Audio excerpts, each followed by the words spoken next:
Triutari akan menjelaskan tentang pengertian geopolitik.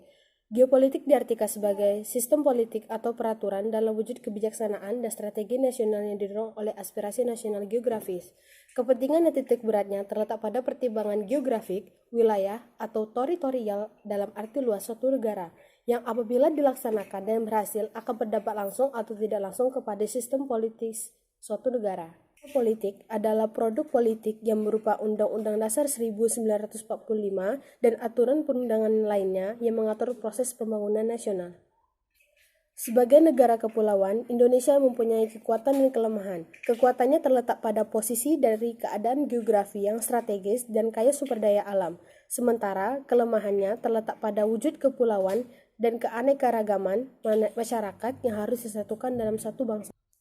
Dorongan kuat untuk mewujudkan kesatuan melalui Sumpah Pemuda dan proklamasi. Dalam pelaksanaannya, Indonesia terbebas dari pengaruh interaksi dan interaksi dengan lingkungan sekitarnya, baik lingkungan regional maupun internasional. Dalam hal ini, Indonesia harus memiliki pedoman. Salah satu pedoman Indonesia adalah wawasan nasional berpijak pada wujud wilayah Nusantara, sehingga disebut wawasan Nusantara. Oleh karena itu, wawasan Nusantara adalah geopolitik Indonesia.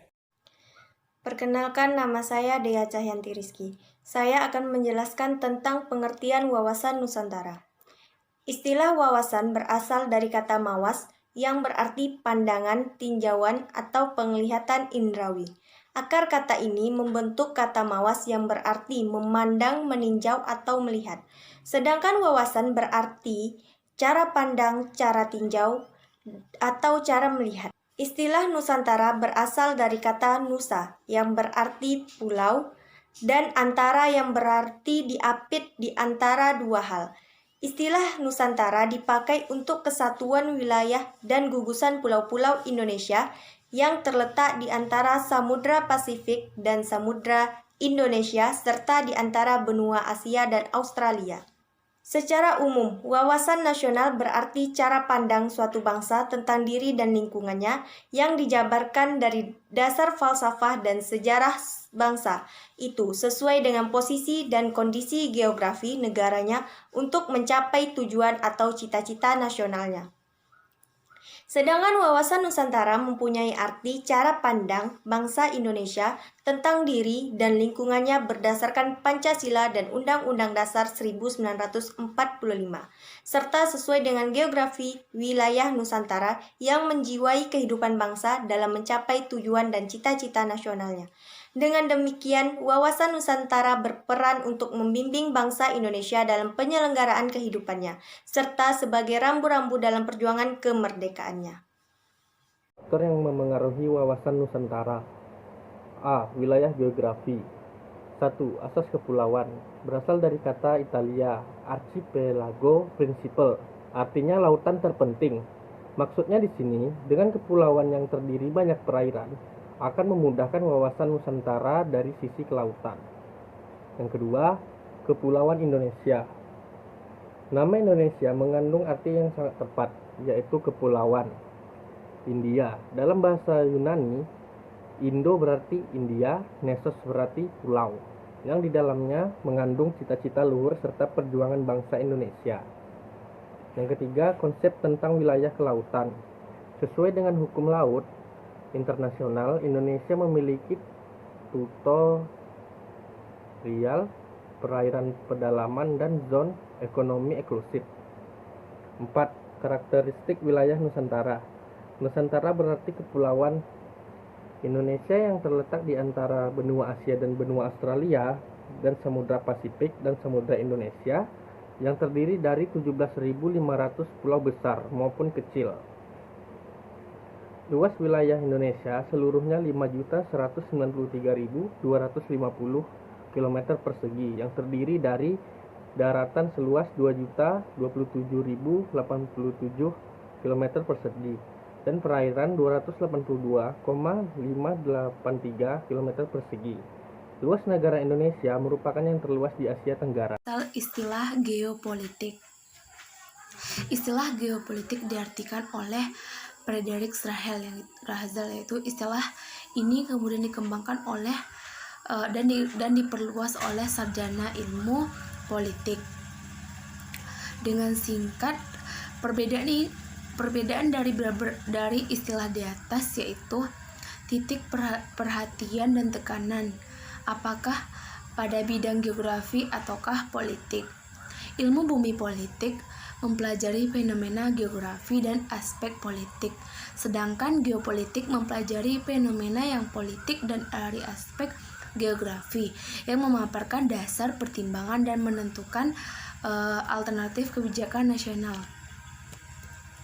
Yaitu pandangan berikutnya menurut Haushofer. Ia mengatakan, di samping berisi pahaman ekonomisme juga mengandung ajaran realisme yang menyatakan bahwa ras Jerman adalah ras yang paling unggul dan harus dapat menguasai dunia.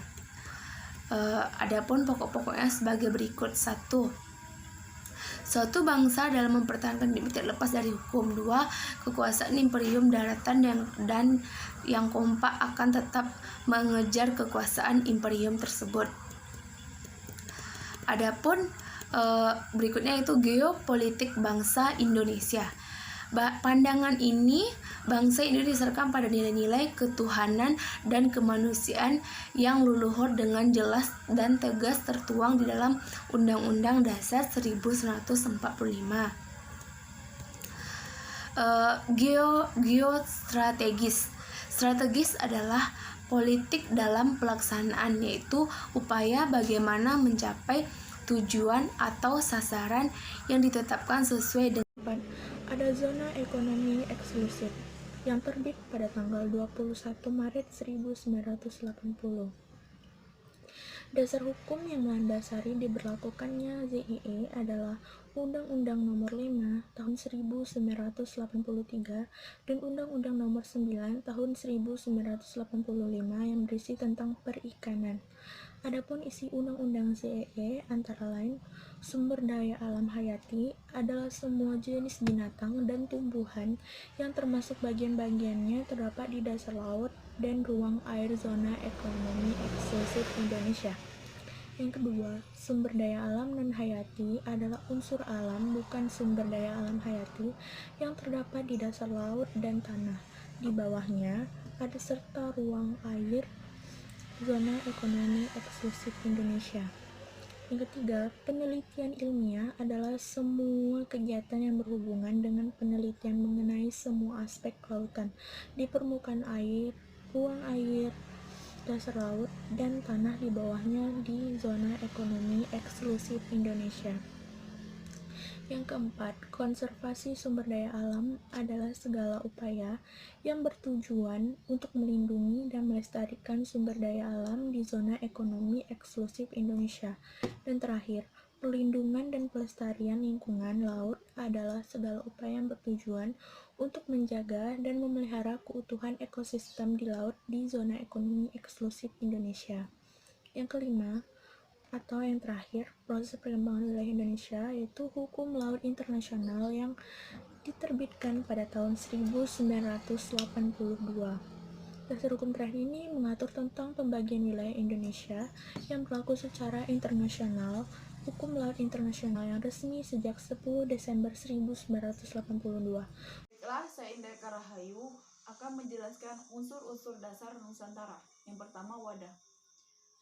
Wadah dibagi menjadi 3, yaitu wujud wilayah. Batas ruang lingkup wilayah Nusantara ditentukan oleh lautan yang di dalamnya terdapat gugusan ribuan pulau yang saling dihubungkan oleh dalamnya perairan, baik lautan maupun selat, serta dirgantara di atasnya yang merupakan satu kesatuan ruang wilayah.